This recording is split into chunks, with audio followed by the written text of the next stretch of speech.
sampean sapa? Ana ratu sandangane kok gembleng-gembleng kok dolala. Aku Prabu Gendrawati saka ngawu langit. Sapa kowe? Petruk Kantong Bolong. Aku calon bojone Wrontomati. Bojone dapurmu kaya luwak karep gandeng Wrontomati. Nyo, tampanono.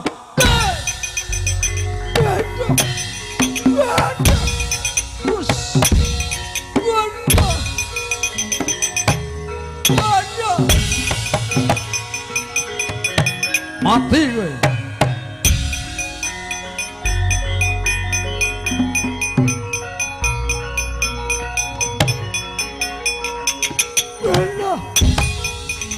Wah, cokot bos.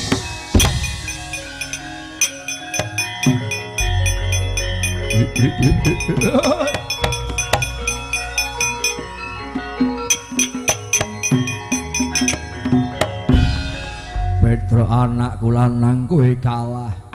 Kowe tanding mungsuh karo Ratu Sabrang. Buta Pandhawa tadang pethukna mungsuhe Druk.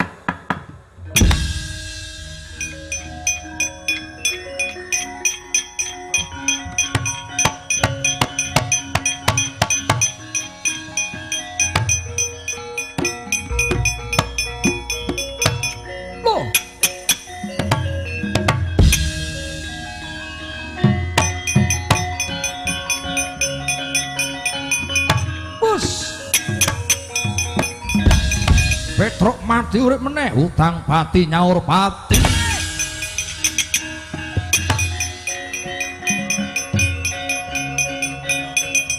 Dolo. Wah. Yo. Bola. Bos. Bot. Bot. Wah. Yo.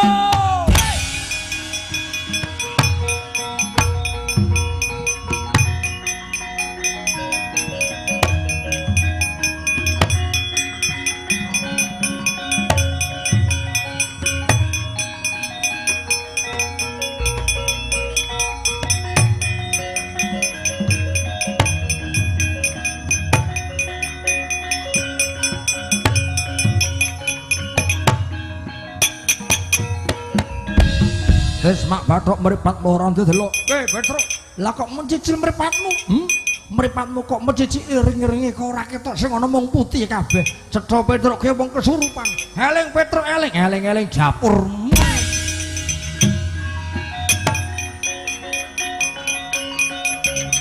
Bos.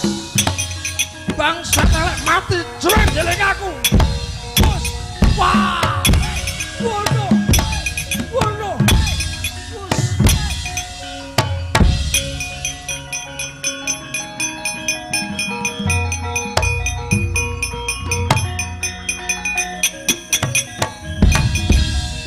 Tamane dhuwit 50 juta utawa 100 juta Petruk ning kowe ngalah Wrontomati tak jaluk mesake putuku Lesmana kaya wong gemblung. Lesmana kaya wong gemblung jogetan Petruk. Ditabuhi nganggo lambe ya gelem joget apa meneh tabuhi nganggo kendang. Mesake putuku tak jaluk Wrontomati jaluk-jaluk mbak.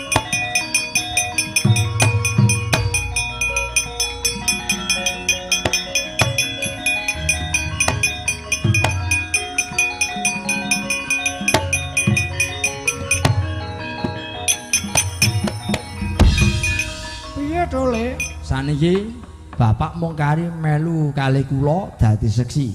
Lah dadi seksi apa? Lah nggih seksine Petruk arep bojo kalih Wrontomati. Mangke disadat dalang manten terus ngastomik nuwun kamu lho nuwun. Ning sesanti sena saliring Durgama.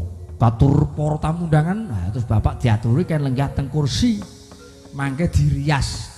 Riase saking bumen mutiara regane 55 juta. Nggih. Aku konekseni ku nggih.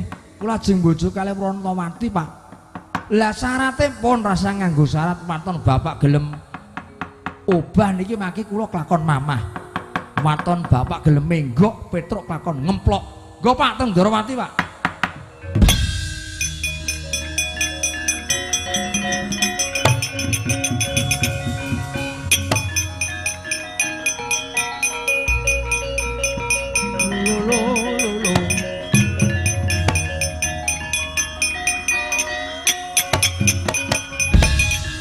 Brontomati dijaluk, Ger, jaluk.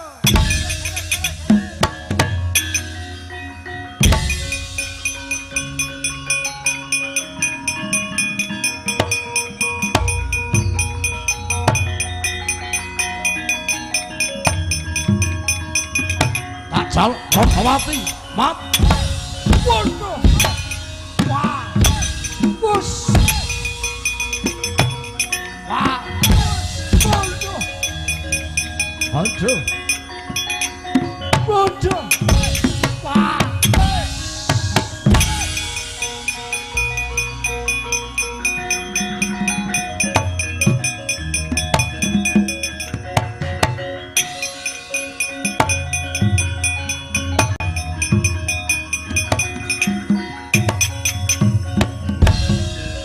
Petruk nggih niki wau kula sing saged ngaturke bebana wujudipun pulanggeni kalih pustaka Jamus Kilimasada. Mila sinuwun kula pun ngandhi bapak kula Semar kula sowan mriki sak perlu supados nekseni dadi seksi nek kula sing dhawuh kalih putramu Wrontomati. Benjang dinten ing prayogi kula nyuwun sakniki kula nyuwun didhawuhke kalih Wrontomati. Kula nyuwun didhawuhke kalih Wrontomati. Oh, lah maling ngaguna.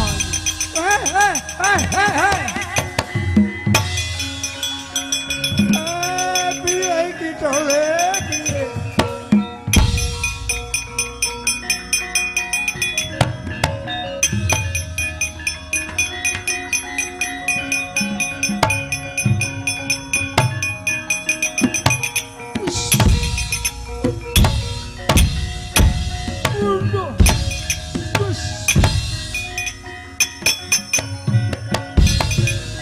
Den Pramoso Petruk Sang Pindawarni danguning dangu babar jati ngujud.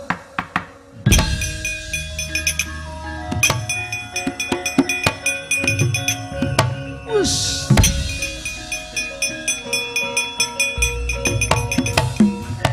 Oh.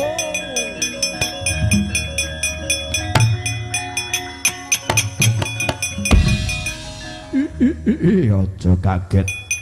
Sing dandani pedhel tak sabda dadi Petruk ya aku iki. Kang Manggala Dole wis tekan titi wanjine wis cukup. Aku le mbantu kowe. Garing sak mengko kowe dhaum karo Wrontomati. Bapakmu iki aku tak bali ana ning Selantara. Tak bali ana ing alaming kajiman Petruk. Matur nuwun nggih, Pak.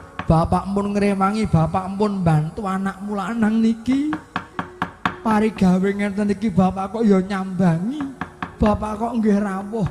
Matur nuwun kula di sing kuyung ditunggoni bapak nganti terang. Mongko mau siang udane drese mboten umum. Kula pun kuwatir nek mboten enten tamu pripun, Pak. Dilalah bapak rawuh mriki jambangi njuk dadi terang. Aku tak bali dole langgeng le dadi manten kowe dole.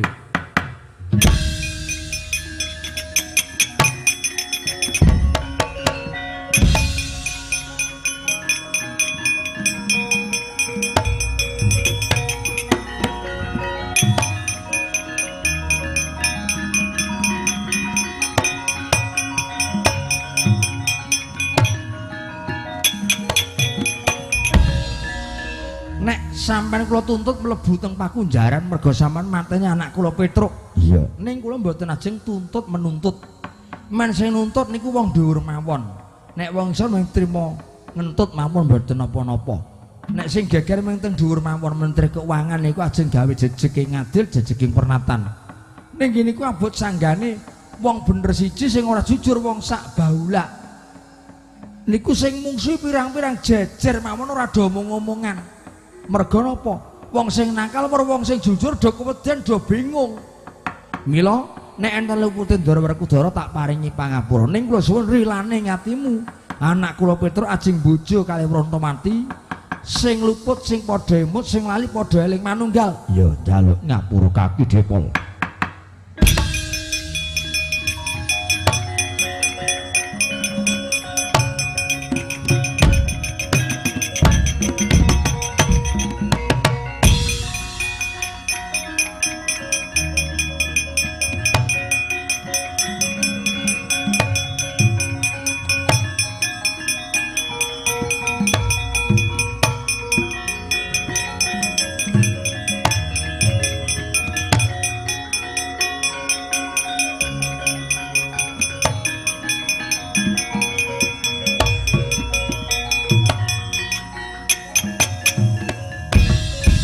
Ya tak tampa Kakang Semar, Petruk wonten dawuh.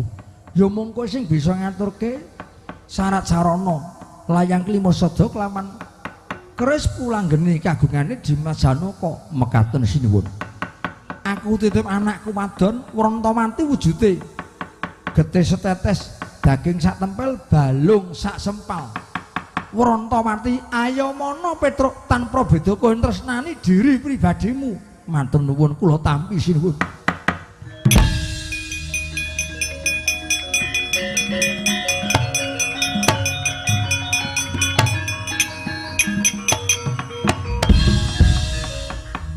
Wrontamati kula wonten dawuh Kanjeng Rama disekseni kiblat papat segara gunung titiwan cidene iki dawuhmu kelawan Petruk kantong bolong wis pinuse keparinging yang widiwasa aku lan Kakang Semar sing mengkoni kowe sing padha nglakoni muga-muga urip sing langgeng samat sinamadan daya dinayan padha guyub rukun aja padha klera-kleru yen ana perkara dirembug bareng. Inggih ngestaken dawuh.